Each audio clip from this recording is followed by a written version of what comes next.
StepsITookPod. Back at it again, aren't we? Yeah, we're back here, and I'm excited about today's guest. Yeah, so am I. How's your nutrition? Good at the moment because I have a PT. Generally speaking, I make good choices, but they could be better. Yeah, see, I've got the biggest sweet tooth, and the reason why I'm excited about this guest is because, and I'll let the guest do the explaining, but he's created a business, a company that enables you to track your macros and follow, a nutritional plan, but they deliver it to your door. That company is called Practical, and our guest today is Chris. How are you doing? Hello. I'm excited to be here. Welcome. Hey, Welcome. I'm applauding myself. Yes, Yeah. so you should. Yeah. So you should. So before we get started, we always ask our guests one very important question. Okay. That is, what's been the best part of your week so far?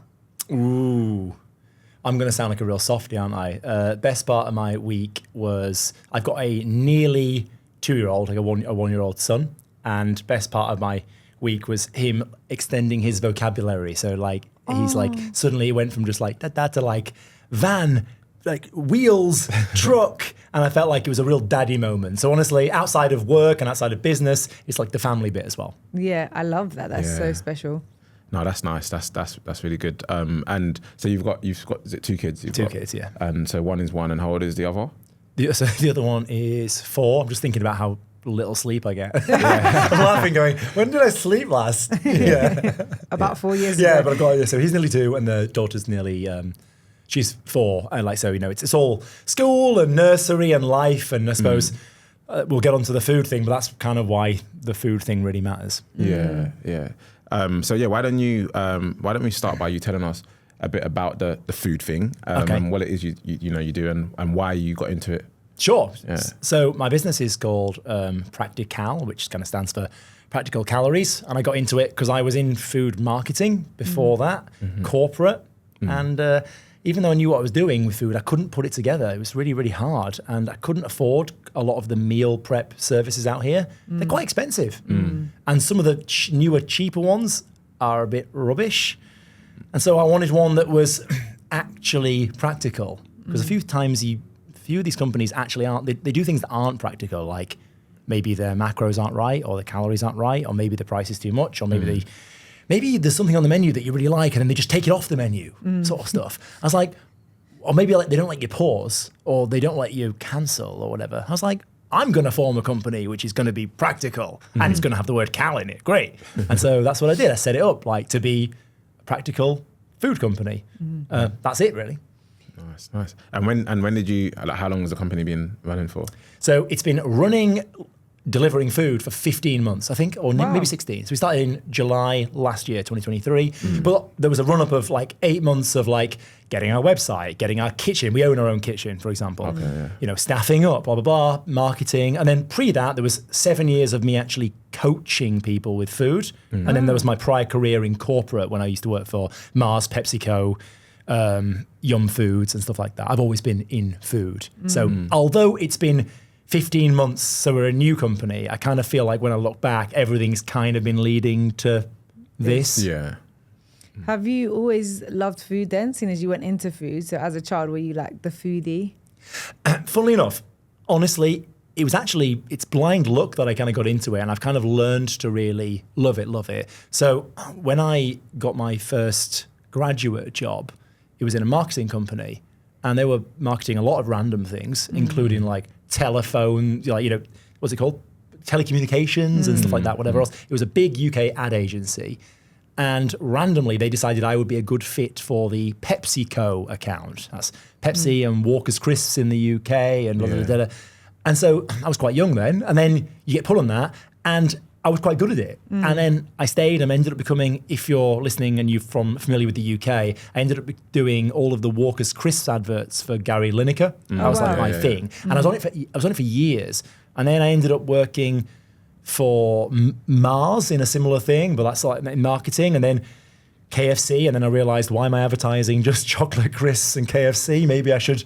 Maybe this doesn't fit with my values. Yeah. And then I spent 7 years trying to undo it all as a coach. Were you uncomfortable with what you were advertising and giving out to the people? Because I remember those Walkers with Gary Lineker, those Walker's adverts, they were always quite fun, and you're like, it makes you want to go and buy a packet of crisps, right? Yeah. Which isn't the healthiest option. Correct. So did it just kind of mess with your morals to the point where you said, I want to help people do something better? Yeah, kind of. Although it kind of crept up on me. Like, I don't think there's anything like necessarily like I don't think food is has a moral standing, whether it's bad or good, particularly. So yeah, I don't know. As I've gone through my career, I became less and less comfortable with as I got more successful, I became less comfortable with what I was doing because I had more influence. At the beginning, say if you're holding Gary Lineker's hand on an advertising shoot or whatever, or delivering a script, you're just part of a team, right? But then you end up getting more and more senior. I was quite good at my job, right? So, of course I was. But I got promoted fast, blah, blah, blah. And then you realize you're kind of in control at that point. And then it's like, right, well, what are we going to do now? Who are we targeting next? And because the company's full of smart people, we have loads of powerful research, you can shift people's behavior for good or for ill. And I remember the reason I came out to Dubai was I wasn't, even though I was getting paid well, I just wasn't very happy with how my life was kind of going doing that in London. I was like, I'm going to come out, I'm going to earn more money and then I'm going to earn enough money to resign, essentially. Yeah. And I did. I gave myself 2 years and I lasted 11 months. It took 11 months of doing fried chicken. And I was like, I think once you've made, in life, once you've made a decision inside your soul, you're kind of on that road and you can't undo it. I was like, no, I'm just going to live with myself for 2 years and just carry on. I just couldn't do it. So in 2017 actually, I resigned it all. I was like, no, I'm going to do something else. I didn't quite know what it was, but I knew it wasn't going to be advertising crisps, chocolate or fried chicken. And that's actually quite interesting because, like say 7 years, we're looking 7 years ago, I think now, there's a lot of like regulation around what, people put on packaging, right? So hugely. Like, you have to put the calories on there, you have to kind of put, if there's no added sugar, etc. Yeah. But when you made that decision, was that part of the regulation then, or? In the UK it was, but out here not. So UK's actually very heavily regulated, actually. And so, for example, I remember and it's one of the reasons why I ended up becoming a nutrition coach, because I had to gain more and more qualifications the more senior you got advertising, working in food. So we developed for example, I ran Quaker Oats advertising for UK and Europe. Quaker Oats' biggest selling point is that it helps lower cholesterol. That's what it is. So you have a certain amount, but it's all to do with this complicated process of beta glucan and lifestyle and blah, blah, blah, blah, blah. But if you don't follow it, they will come after you essentially. And to be honest though, they're quite toothless, the regulators. What are they going to do? All they'll do is take your advert off TV after the fact. So it doesn't really affect the brand too much, but it massively affects your own career. So, but then you come out here, it's game. It's a lot more free. It's still more kind of free and easy out here. I see claims all the time that I'm not sure you could substantiate. You see a lot of that here. I'm sure even if you think about things you see, sometimes you're like, is that true? Is that really true? Yeah, like a car advert, like 0 to 120 and such and such. Yeah, and there's always a way of kind of justifying it or whatever else. Yeah, but that's the joy and the flexibility of the creative marketing piece, right? You can say one thing in many different ways. Yeah. That's part of the fun, isn't it? Yeah, it's it takes me back to my days as a lawyer, and I was at Nissan just quickly, and they would give us adverts and stuff, and then we had to kind of be like, oh, you can't say this, you have to kind of qualify it with this, or and I'm guessing that's kind of what you're and they call them the supers on the adverts. There's on the TV ads, it's always all the right little words at the bottom, but on the radio it's funny because the supers, you have to say them. So it's terms and conditions apply. They have to say them as fast as possible. Yeah. Literally. So what made you pivot then? Because you said, I wasn't sure what I wanted to go into. So what made you think, I'm going to be a coach?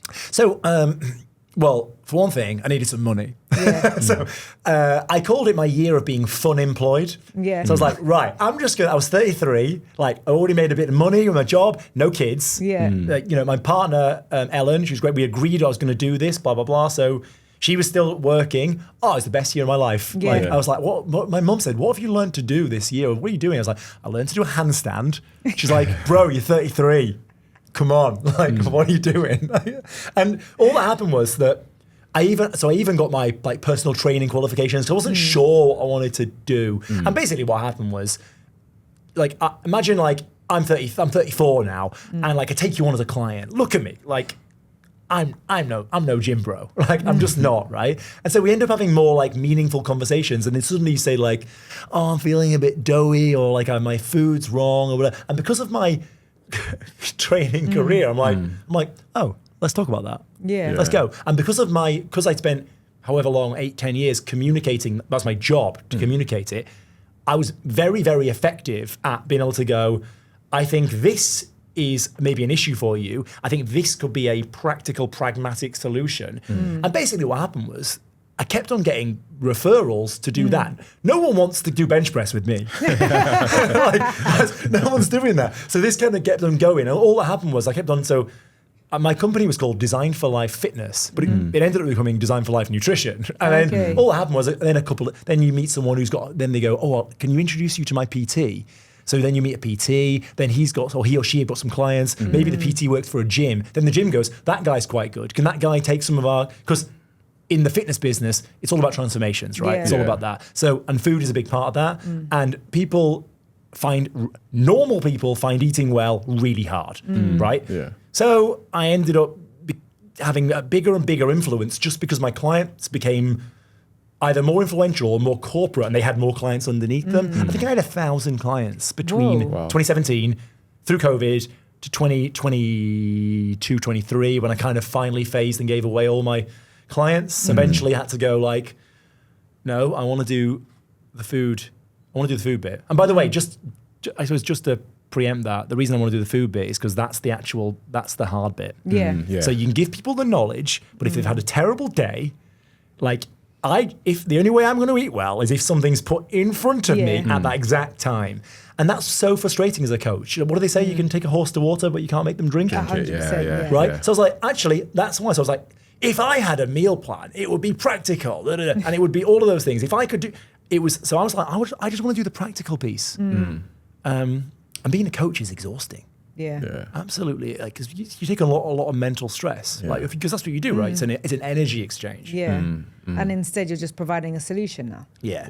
Turns out, even providing the solution, and because of the way we do it, and because of the size of our company, and because of, I don't know, because maybe I've got poor boundaries, we still do quite a lot of that. Yeah. Actually, the business is actually engineered so that that's not required. But let's be honest.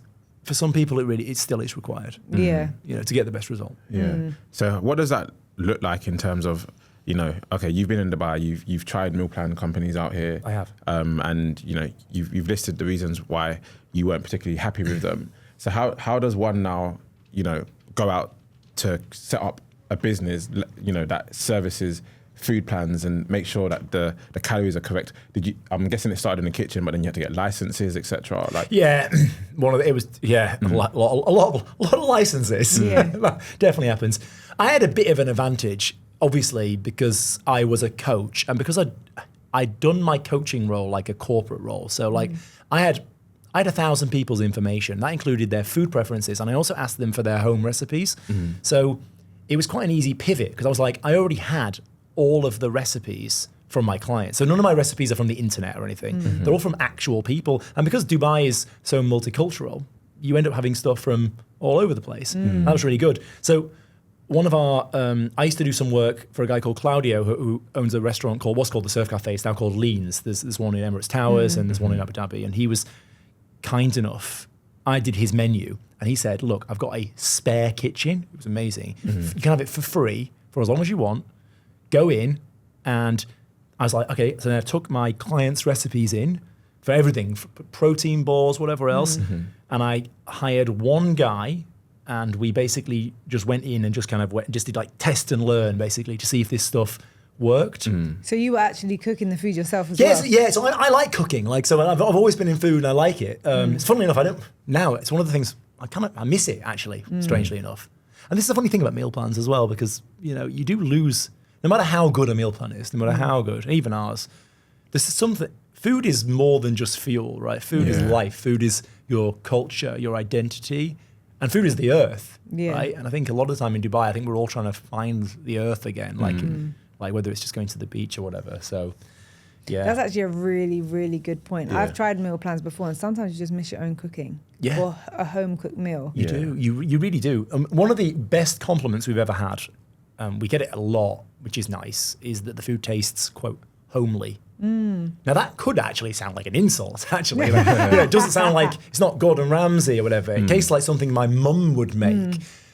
But that's because the recipes are the recipes I asked for. I got my clients, whenever I worked with them in the past, I'd say, tell me the stuff that makes you feel happy, comfort food. I don't mean just digestive biscuits. I mean the things that make you feel at home.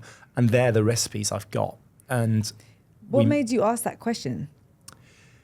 In corporate, they talk about like, your IQ versus your EQ, like your emotional intelligence. So if I ever did any of those like quizzes or whatever, I'd always be like pretty average on the IQ, but I'd be quite high on the EQ. Like the sort of like, reading the room. You guys have to do it as hosts, right? To judge the guests. And what I found, obviously, with coaching my clients was I realized it's far less about the IQ. It's massively on the EQ. And my biggest insight was around guilt, that every person spends, I think, not every person, the largest majority of people spend a point of their day feeling guilty about something they've done or something they've eaten. And generally that will spiral into another bad decision. We say it's very rare to actually have a cheat meal. Usually a cheat meal becomes a cheat day or cheat week, month, year. Guilty, right? Very guilty. Right? Yeah. And so that's where the insight around homely food comes from. If you're working with someone who's stressed out, they might say they want to have a bodybuilder bowl of this or that, but really what they want is a jacket potato with beans. That's what they want. And if not, and if they don't get that, then they're going to order a Domino's. That's just how it is. So that's what it's from. So how do you then capture that and put it into meal plans that are quote unquote good for you? Because like anyone can go to Domino's or Pizza Hut and stuff their face with a pizza. But then how do you then reduce the calories in that and reduce the bad stuff to replicate a product that creates that feeling at home or feeling comforted, but is also still good for you? The answer is just quite a bit of work. So before I mentioned about like not being like moral about food, the good stuff or the bad stuff. So generally homely food actually doesn't have a lot of bad stuff, even if bad stuff exists, right? So I'll use the example, olive oil, for example, is not actually, it's good stuff. Obviously, if you ladle it on and on, then the quantity of the stuff makes it kind of bad. So my job was just to try and take those recipes and make them fit certain calorie size portions. And I had an advantage, which was that I had so many recipes. So all I needed to do was find a certain amount. Now, by the way, the amount of recipes we have, so one of the reasons Practical is really good is that we have 120 recipes a day to choose from. A day. Which is an operational nightmare. Yeah. But that's kind of funny enough, it's actually this, it's like the Cheesecake Factory sort of model of like enough stuff to please everyone. That was it. But I had 1,000 recipes from my coaching, 1,000. Wow. So take 1,000, kick out 300 that aren't. I also used to make my clients rank the recipes. So I also had like a popular, everyone knows a spag bol is more popular than a mango salad. Yeah. Yeah. Right? So get the 1,000, bin off 500 of them because they're not that popular. Great. Then you go, of these, which ones of them are insane? Like, like whatever, and some of them are like crazy. Like I've got these clients called Kelly and Andy who used to be obsessed with this thing called a chicken curry lasagna, which was chicken curry in a lasagna, right? Now for them it was wicked. But no, you ain't buying a chicken curry lasagna. No. It's weird. I mean, I might. Yeah. Every if time I'm feeling very guilty, they see me now and they're like, "Where's that chicken curry lasagna on the Practical plan?" They're like, so you basically you can get rid of the ones that are a bit weird, I suppose. Sorry, guys. Different. Get rid of them, and then there's other ones that you just know are just going to be quite hard to fit in the portions. Because one of the other things Practical does is that we're unique in that you can have every single meal in 5 sizes. Wow. We're the only company in the world that does it. Usually on any meal plan, any restaurant, you get the meal. it's there. Like, there's the biryani. It's that size. If you want it smaller, don't eat it. Yeah. If you want it more, order the fries or whatever, or order a side. But it's funny because some people can't leave food on the plate. I can't leave food on a plate. Like, if it's coming out, I'm kind of eating it. You know, Yeah. 5 sizes. So every single meal, so on the brief is the meal that goes on the plan has to be homely, but you have to be able to cook it as a 400, 500, 600, 700, or 800 calorie portion, right, up and down, which is great. So that means like my wife's 63 kilos and she's on 500 calorie meals. I'm 80 kilos. I like 600 calorie meals. I like a different size portion to my wife, but I like the same food as my wife. Right, okay. So when you're working out what recipes, you've got to make sure that the recipe isn't so. Some recipes are so heavy in calories that if a 400 calorie portion is like teeny tiny, and you don't want that because you want people to feel enough, like feel like they're getting some degree of value from you. Equally, some recipes are so light that 800 calories is like a bath. Yeah. So like a spinach salad, impossible. Yeah. You can't do a spinach salad. Well, you can't. 800 calories of spinach, bro. Like, it's the room. It's the room. Yeah. Oh, it's a nightmare. But you find like spaghetti bolognese. It's great, homely. You can have it as in that portion. Like if the recipe calls for, like I'll be real with you. Like the recipe is actually our spag bol is it's actually a Gordon Ramsay recipe because I had a client. Sean, if he's listening, who was like, I want this on my meal plan, but I want a Gordon Ramsay version of it. I was like, oh, really, bro? Really? Yeah. Anyway, so I managed to like macro and it was fine. So, but that recipe, the original recipe has red wine in it. Right. So red wine isn't appropriate for this region, right? Like it's just not appropriate. So if you're going to take like the whole like good and bad thing, for Sean and for Gordon Ramsay, the red wine like adds a kick to it or whatever. So for example, I put it on the plan, but I've had to substitute the wine for like a bit of balsamic vinegar, and it works just fine. So there are little things you can do. Yeah. So then that fits really well though. Tastes nice.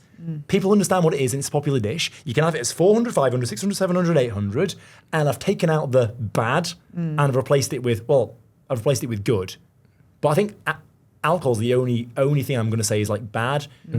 Even like, you know, pancakes, for example, they're like sugar's the latest demon, right? I should say.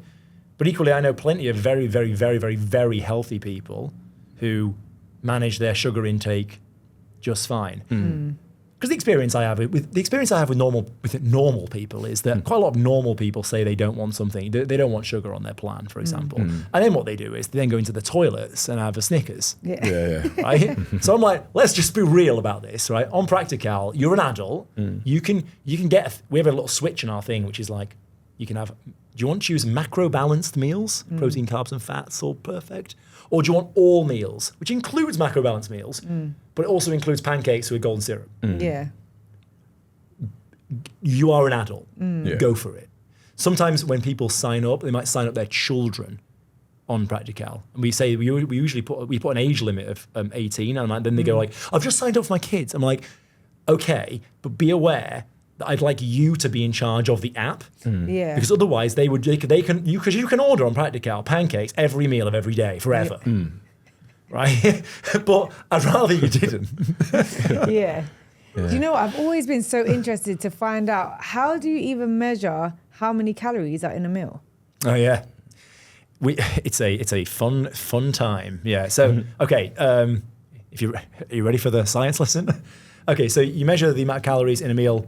Are you familiar with how many calories per gram of a macro? Do you know what that? Have you ever heard this before? Yeah, I've heard of it, but I'm not familiar with it. Right. Okay. So your three macros. Macro stands for macronutrient, which means nutrients that you need a lot of.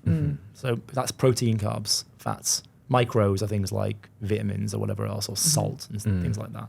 So the macros, a gram of pure protein is 4 calories, and a gram of pure carbs is 4 calories, but a gram of pure fat is 9. So fat's like 2 and a bit times heavier in terms of calories, right? So there are some ingredients that are very pure, like white sugar is basically a pure carb, essentially. It's got no liquid in it. If you squeeze it, there's no water in it, so that's not there. And there's no protein in sugar because it's basically distills down. Because actually, when a carb gets broken down by your body, it actually becomes sugar. So every ingredient is made up of a combination of these three things, as well as some other stuff. But the other stuff don't contribute calories. Calories only come from the macros, right? So like vitamins don't have calories in them, right? So your protein, carbs, and your fats. So even like an apple has got. I'll use an egg. An egg's got like 60% of it is of the energy of an egg comes from fat. And then like 2% or something comes from a carb, comes from carbs, and the rest comes from protein, for example, right? So then you can work out, then you know like an egg's about 75 calories, a medium-sized egg. So therefore, like let's have a really simple meal. It's called an egg, a boiled egg. So boiled egg, that meal is 70. Unless if you boil it with water, that's fine. So it's 75 calories. 60% of the calories are coming from fat. So I don't know, I can't work out exactly what the mass is, but say 60, it's probably about 40 calories of the 75 is fat. So you can work it out what it is. And then literally any sort of, if you take that logic, you can just expand it forever. So could it be 2 eggs?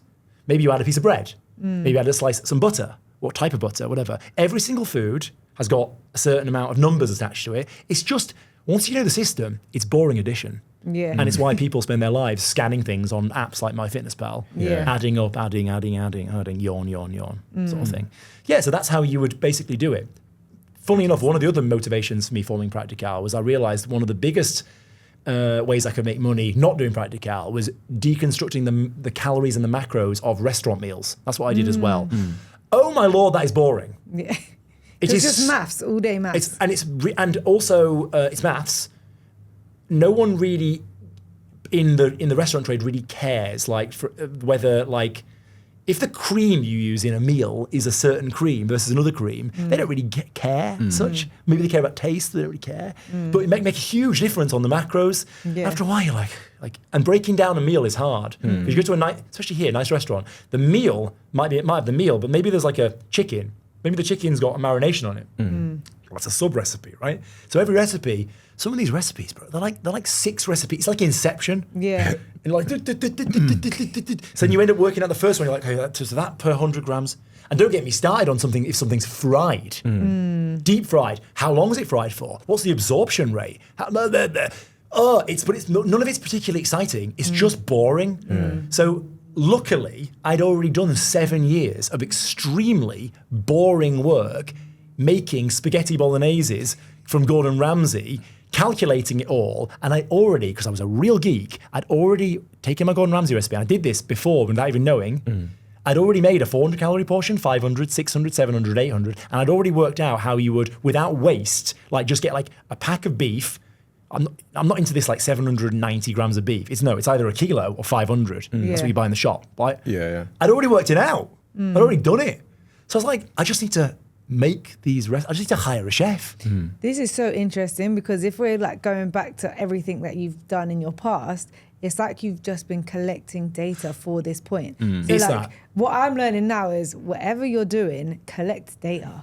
Exactly, and then you can narrow it or widen it, and you can. That's the thing. Life is a journey, right? I don't know what the future holds, right? I'm sure you're going to ask me in a minute, what's the future for Practical? What's this? What's that? And I'll give you an answer, right?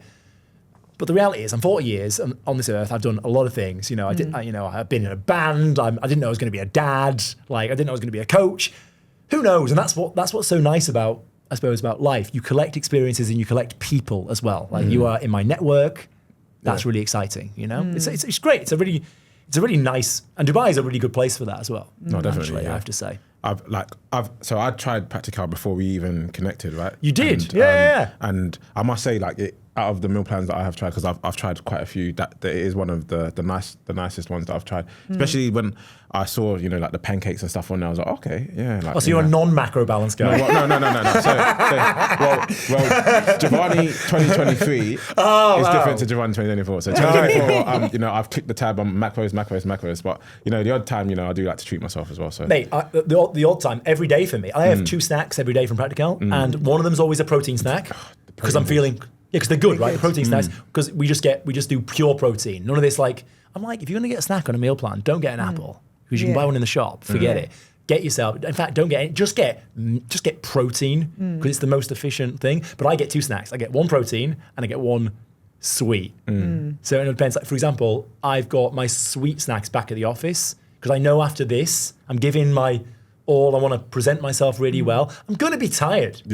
Right. I'm going to be tired, and if I like a little sweet pick me up, why not? So you're being practical. I am being practical. Yeah, it is practical. We were talking about that. Like, is it practical or practical? I'm like, well, I kind of say practical, although practical works the same because it's kind of that's what it is. Yeah, no. So with your meal plans, so for me, I am on a meal plan, but I have to cook it myself. I did look at Practical, I said to my PT, I'm going to do it. He said, don't be lazy. I was like, oh, but I'm busy.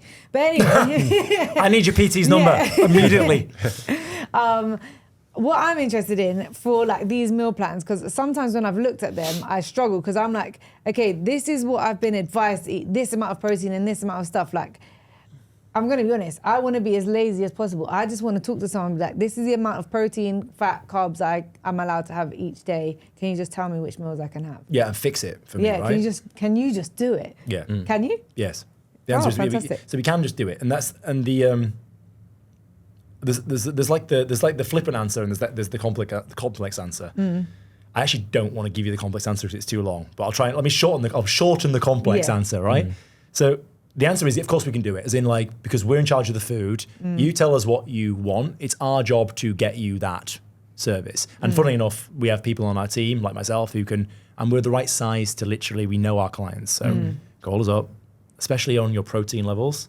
We can, we've got 120 things a day, and you can build your own. So it's doable, and that's good for you because you know you're getting the right stuff. You don't stress like you're a time poor person. Good for your PT because you're going to get better results, and also because then they know that even though they're thrashing you in the gym, you're not undermining it. So that's really, really good. Because that's such a problem for so many people, whether you're time poor or just pure lazy.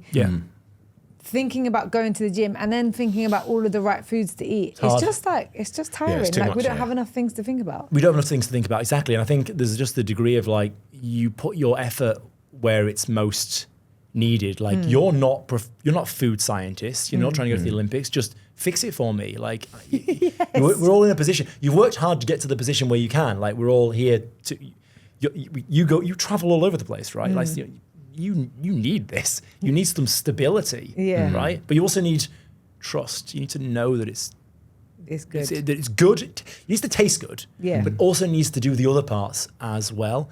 I think with Practical, like we say, you can have 5 meals a day from Practical. You can also just have 1. By the way, we're like one of the unique ones that you can have. It's super flexible. It sounds like you can do whatever you want. You pretty much can do whatever you want, and that's why it's practical. It's just making sure that people understand how to get the most out of our service. And we're a new company. I'm still struggling to articulate clearly and quickly how to get everything out. You can do anything you want. What meals you want, you can change them whenever you want. You can change the sizes, no problem. You can pause whenever you want, doesn't matter. If you make the meal smaller, I'll give you the money back. But there's so much functionality. It's like, which bit do I tell someone first? It's like, what's the hierarchy of that? But what I realize, I think that it just comes down to an emotional need. You just want food that tastes homely and makes you feel comfortable, that you can trust is doing you good, whatever good means for you, right? And we can absolutely do that. I've escaped giving you the complex answer, and I'm glad about it. Thank you. But that was a very good answer there, and it's actually really interesting. It makes the fact that you're sitting here and talking about it so openly and how it can all work makes me even trust it even more to want to try it and get involved and relieve my kitchen from me messing it up. 100%. We are like our brand values. I know that sounds a bit marketing in me, but we have a list of brand values because they're actually my values, and like I had to put that down because again, you get in this world of Dubai, you get kind of what's the word, distracted, and easily dissuaded. Our primary brand value is transparency. Like I mean, and I don't mean I say I mean like mine. I'm rude like immediately. You know about my kids, and I'll tell you anything. Like I'll tell you everything. So one of the and that has to come through everything. So like for example, tomorrow I've got a couple of our customers who they want reassurance about our processes. They're coming into our kitchen meeting our chefs, putting on the gear, and going to watch their food being made. Fair enough. We're on Google Maps. The kitchen is there. We're in the middle of Alcuz. Like, invite whenever you want. Coffee shop next door. Because I'm proud of it. Yeah. We've also just doubled our kitchen and just spent a load of money on it. So like our kitchens, quite a lot of these cloud kitchens are pretty rough. Yeah. And ours isn't.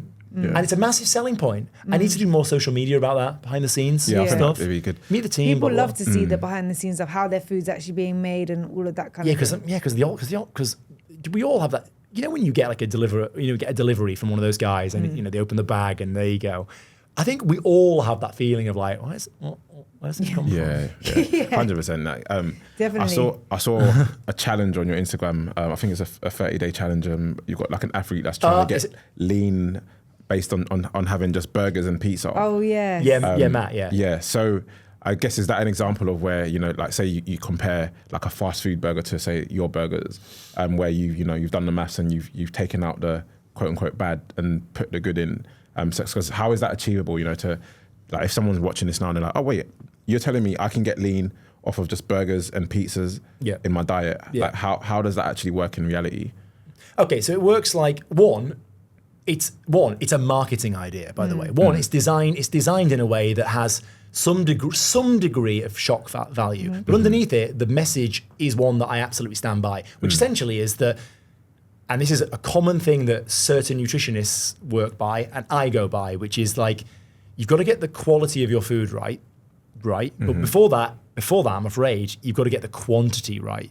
Like, if you eat too little and you're starving, that's going to have a bad result. If you eat too much, calorie imbalance, you're going to gain weight, or whatever the thing is.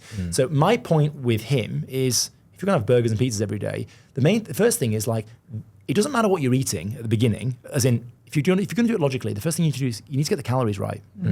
We know exactly what calories that guy needs to, because he's got a competition coming up. It's not just like marketing for the heck of it. He's trying to hit something for something that's going to affect his career. So the point of the burgers and pizzas at the start is they're calorie controlled, right? Yeah. Boom. So therefore we know, and it's regular every day, no problem. We can track it down. So it gives a message around calorie controlled, right, basically. Then the next part is around why burgers and pizza. I mentioned before about having macro balanced meals. Okay, so on our plan, the burger and the pizza and some of the pizzas are macro balanced because if you get pizza usually from wherever, it's got loads of calories in it and it's usually a carb and a fat fest, basically. And the pizzas are like this, right?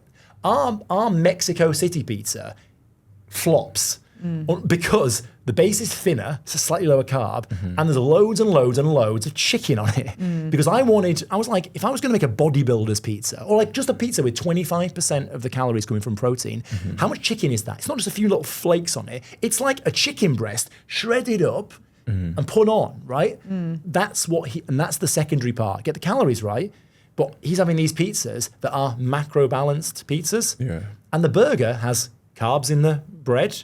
It has, we grind our own meat every day. So it's like the meat's really high quality. That's your protein, great. And then you've got your fats, like for example in the cheese and the sauce. Put it together. So the point is, he knows the calories, great. He knows he's going to get these regular things every day.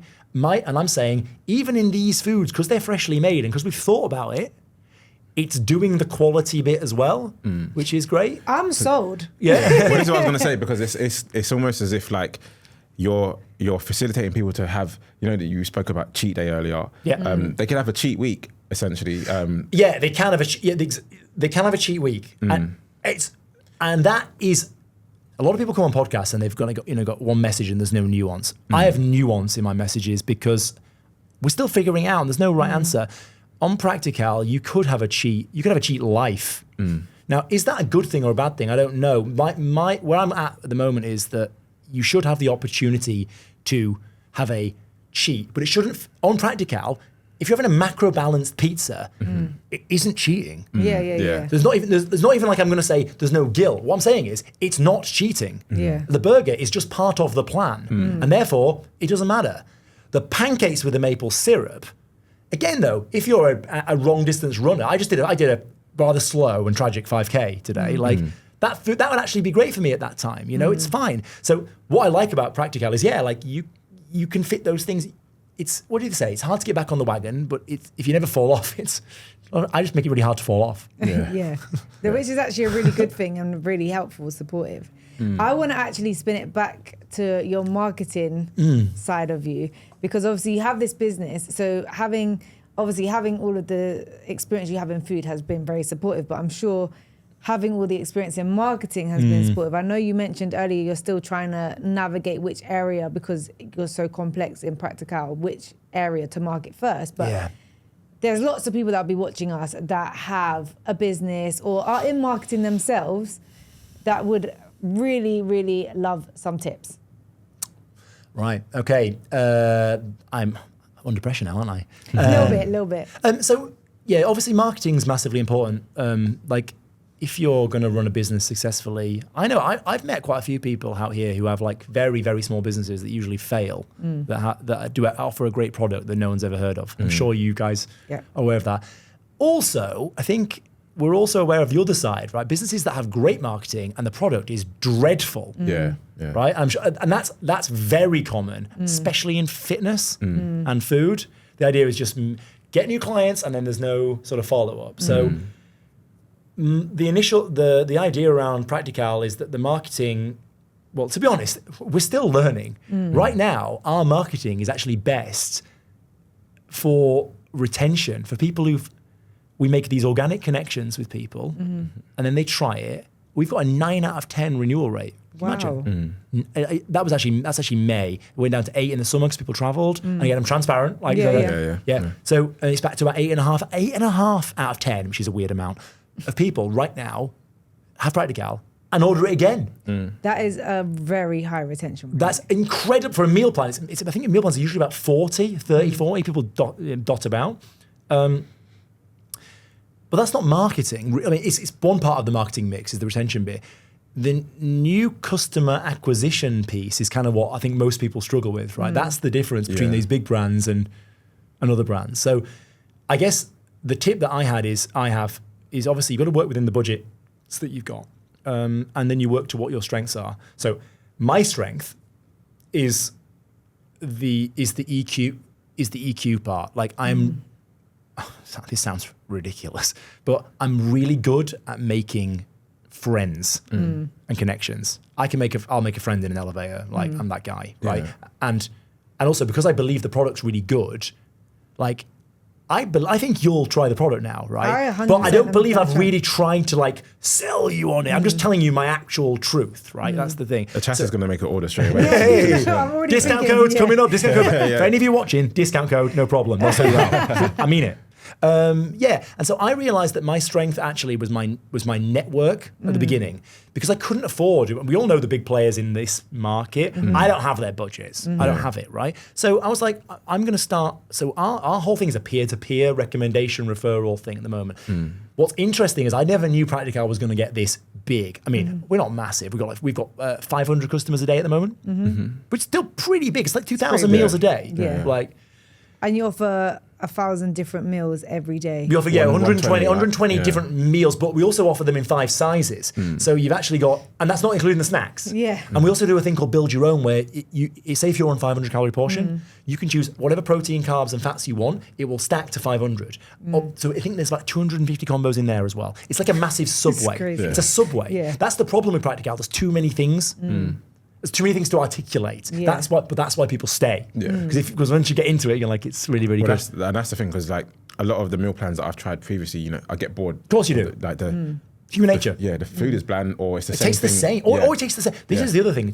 Food from meal plans always tastes the same. Same kitchen, same people, same everything, same batch cooks. I've worked massively hard against that, simply because I've had 1,000 clients in Dubai, right? And people who take private nutrition consultations ain't poor, right? They usually have, they could go anywhere, right? And they go, so those guys won't eat slop every day, right, from me. So I know my target, and they will kick off if everything tastes the same. So we've got different processes, different lines, different people in charge of different areas. They never mix, so that it tastes like, the salad tastes like it could have come out of Pret. The the burger tastes like it could have come out of Five Guys. That's the idea, rather than it tastes like, oh, I got it on Fly Dubai. Yeah.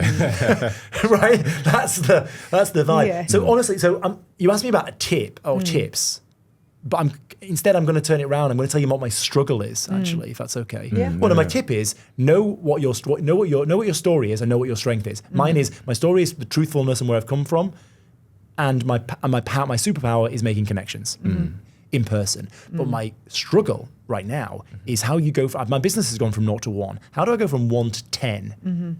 And that requires mass marketing, which is funny because that's what I used to do as a job. Yeah. But it's harder when you're the client and everything, because you are, entrenched in this brand and trying to work out what the stories are. What's the right media?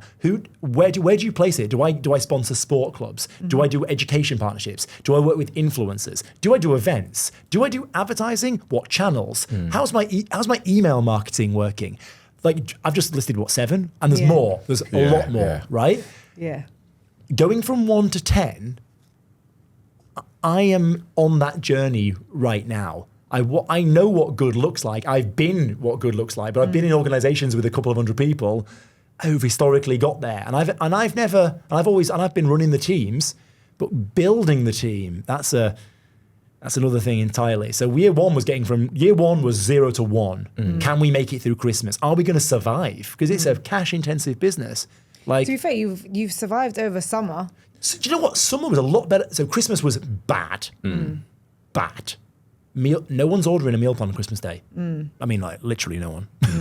Right? Whereas, so I was like, floods, not so bad actually.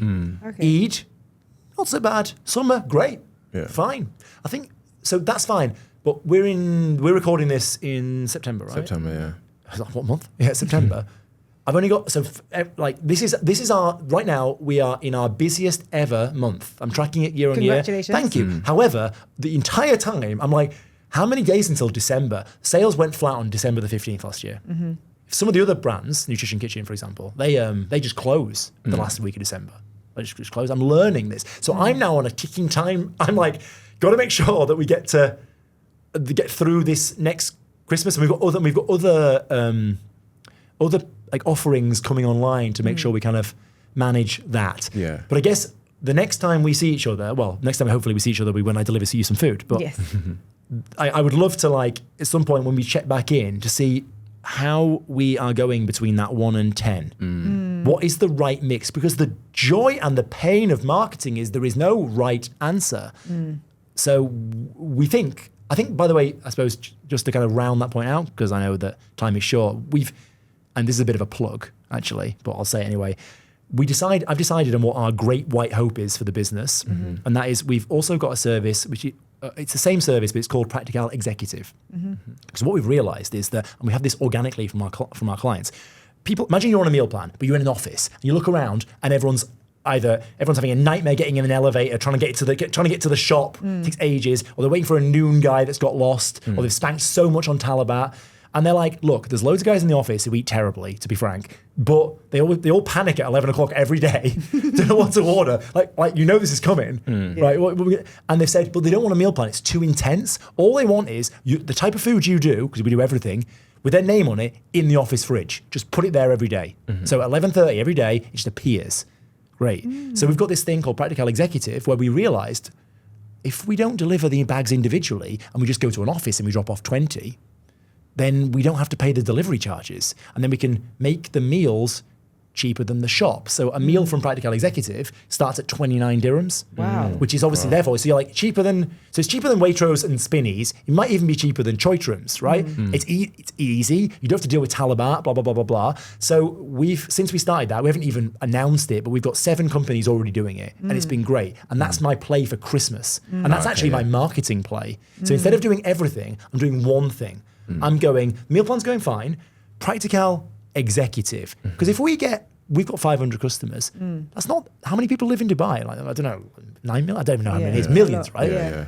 Like, it can't be that hard to get 5. How many people are in, like, the HSBC office? It's probably like 3,000, right? So I reckon we're like 3 clients away from doubling our capacity. Doubling. It doesn't take that much. So I suppose my tip, but it could be wrong, is focus on one thing that you think you're going to get the biggest win from and gun it. And that's what I'm doing. And that's why I've just said that. Because maybe you have an office. If you do, and you want some healthy food in there, let me know. Practical executive. That's the idea. Yeah. And I think, hopefully, that's what in business you I feel like I'm climbing. You climb and then you build underneath. Climb and then build underneath. You're always learning, aren't you? Yeah, exactly. Yeah. In this podcast, in this room as well as us, there's one of our new hires, like a new person in marketing. Like that's a risk, right? It's a salary and a visa and blah blah blah. And like, I don't know what I'm doing. I know what I'm doing with the marketing and I know what I'm doing with the food, but building, because the business doesn't exist. I'm just creating out of nothing. Yeah. There's something quite freeing and terrifying from knowing you've just made it up. Yeah. I've made it up. Yeah. I'm going to carry on making it up. Yeah. You mentioned Christmas or December being a relatively quiet period. Relatively. It was dreadful, bro. So on the flip side, is January kind of like... January's crazy. Yeah, everyone wants to kind of undo the... Yeah. And this is the thing, like, Sharish is my head of operations. He used to work for Jumeirah Group, then he worked for Marriott, and then he worked for Heat Cafe, which is Healthy Eats and Treats. And he's like, Chris, stop panicking. It's obvious. It just follows the obvious pattern. September's busy because everyone's coming back from summer. It gets busy and busy and busier until December, like the beginning of December, and then it just goes terrible until January the 1st. Yeah. Everyone goes crazy. Then what happens is it's Eid, because we're in this, because of where we are, then it drops a bit, but not a lot, because there's certain people, because you might have a certain demographic, great. Then it's going to pick up again. He went, May's going to be your busiest month. And he was right. May was until now our busiest month. And then it's going to be dreadful until September. And he was like, you only really have 9 months out of the year where you can really make money. The other 3, it's like, survive. Take some holiday. Take some, but the thing is though, the costs never stop. You've still got the staff. Yeah. You've still got the rent. You've still got the gas and the electric and blah, blah, blah. So it's a funny one. Like, yeah, you can take a holiday. So that's why my practical executive piece. There is the roller coaster. The meal plan roller coaster keeps on rolling. So my aim is just to also have another piece to our bow that it's quite plugs in those gaps. It's just less brutal. But I think one of the learnings I've had is I should just relax a little bit. Like I checked how much we made so far today before I came in this room. Today only? Check. As in I check all the time. As in for today or like over both, a period of time? Everything. Yeah. On the way in, on the way in. We use Stripe. It's really easy to find out. Yeah. It's an addiction. It needs to stop. Because actually, wouldn't it be better if I just hadn't looked? I look once a week. I think these are things you get with maturity. I'm sure there are people here who have got bigger businesses than me and who are looking at me going, rookie mistake. And it is a rookie mistake. And but it's because it's my baby and because I want it to work and because I've invested a lot in it. Like mentally, what do I say? I said to my mom the other day, like I've really swung for this. Like it's real public. Like if this doesn't work, which it will, it's working, it's been working great. But wow, have I done this publicly? Like I'm everywhere. Like everyone knows what I'm up to. You know when you meet someone at a party and they're like, what do you do? And they're like, and they say like, I work in IT, and you're like, yeah, whatever. It doesn't matter, right? Like I on the plane back to the UK this summer, the guy at Passport Control on the way back knew who I was and asked me for a discount. And 2 people on the plane knew who I was and asked me for an offer on the plane. Yeah. It's which is a good thing. It's happening. But it's also like, oh, it's happening. Everyone knows. And how can you relax when you're constantly being reminded? Exactly. I just need to just take a chill pill, I think, a little bit. Like, be confident. And I guess that's going to also be, like, say we look back 6 months time down the line and say we got you on the podcast again, Please. That would be interesting to see how you've navigated that challenge, because I think as part of going from like 1 to 10, that might also involve you kind of stepping back and I think you'll have removing to yourself so you can work on it rather than in it. And I am the monster of in it right now. And that's exactly it. So we'll see. So if you're good enough to invite me back, I'll have to like move my Maserati, right? That's what I want. Yeah. As long as you get us money, that's fine. As long as you sign up, it's all good. 100%. On it, not in it. Literally on it or away from it. Exactly. It's just about finding. But that's the thing, isn't it? It's a different skill set. Building a team, the right people, giving them the right, and also like, what does it take for them to thrive? This entire time, I've just been talking about either you in what you need or me as the owner and what I need. But inside my business, there's 27 people at the moment. It's now 28 actually. Like, what do they need? Like, who are those people? Like, and that, like, these people are my friends. Like, and these people who kind of rely on it for their lives. Like their money, their security. Also, what's their work-life balance like? At the beginning, we've all been working like silly hours. Like, and so the first thing we've done as we get bigger is to make sure our kitchen works not silly hours, because when you work silly hours, you make silly mistakes. So kitchen not. Office staff, we're in it. We're in it. So that's the next thing as well. It's like, let's just get to a point where I want it to feel at some point just like a regular job. Yeah. I'm on a podcast talking about a startup. It's not a regular job yet. It's a lifestyle. I wouldn't say it's a lifestyle. It's just it's a thing. It's like, but that's what I want. I just want it to eventually become like, you know, like KCal are the biggest person in our, the biggest company in our space.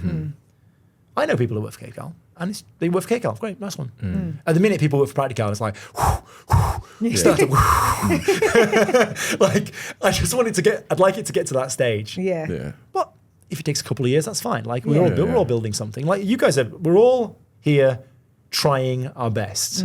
Like you're doing this for the love, but you're also doing it for your own purposes, right? Like I think all power to all of us.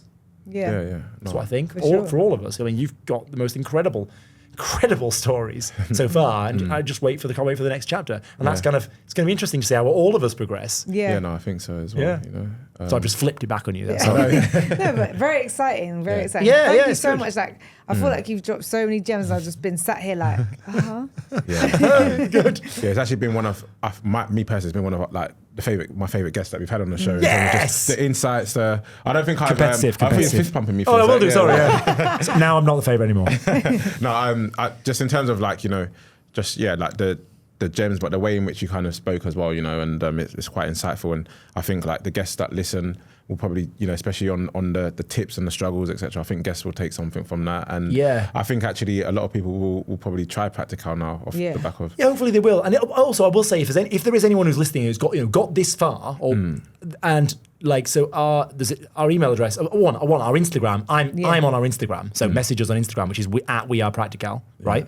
Or we have another email address which goes to our team, which is called hello@practical.me, not AE, ME. That goes to me. So if there's any business owners who like wants to talk about collaborations, or even just like wants to have a coffee and just go like, what's going on? Like email me or WhatsApp me, or sorry, or not WhatsApp, because WhatsApp is crazy. DM me, please. Definitely.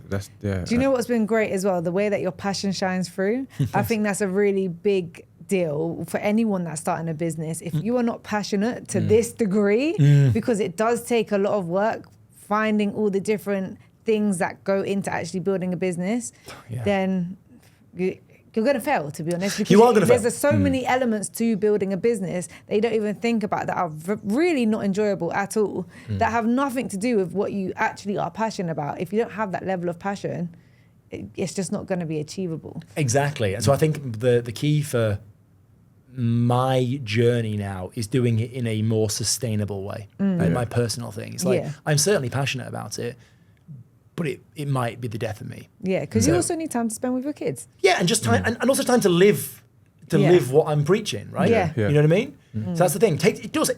It takes an imbalance of work and life to get to build something in the middle of the desert with all these competitors. You have to go at it 110%. Yeah. But the question is, as you're going, the business goes from 1 to 10. How do I do that at 100% or 90% and not 110? That's the next evolution of this. Plus all of the wonderful things around the food as well. Like it's just, that's what it is. Of course. No, it's been great having you on the show. Wonderful. And we have a tradition where we ask a guest an exit question. We asked you a question when you joined, and an exit question. And this question is, if you could create any rule in the world for every single person to follow, to implement, what would it be and why? These big questions, right? It's because, and immediately you start thinking like, well, I've got big rules have to be like, you know, no violence and all of this, right? But I'm going to say something really petty, right? But it's just because the rule is don't drop litter. Yeah. Okay. Oh, wow. I've not had that one. So I am I'm not actually even a clean freak, but I am. I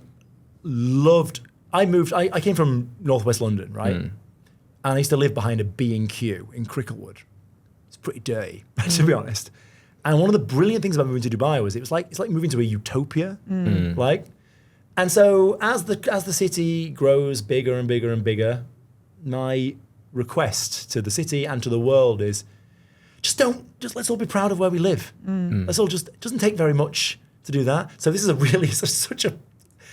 every single day I see stuff and it's just like, it would be so much nicer for everybody if we just didn't do that thing. In fact, the rule I'm talking about is a rule. It's called a law, but no one, whether people follow it or not. Yeah. So my rule is just don't drop litter.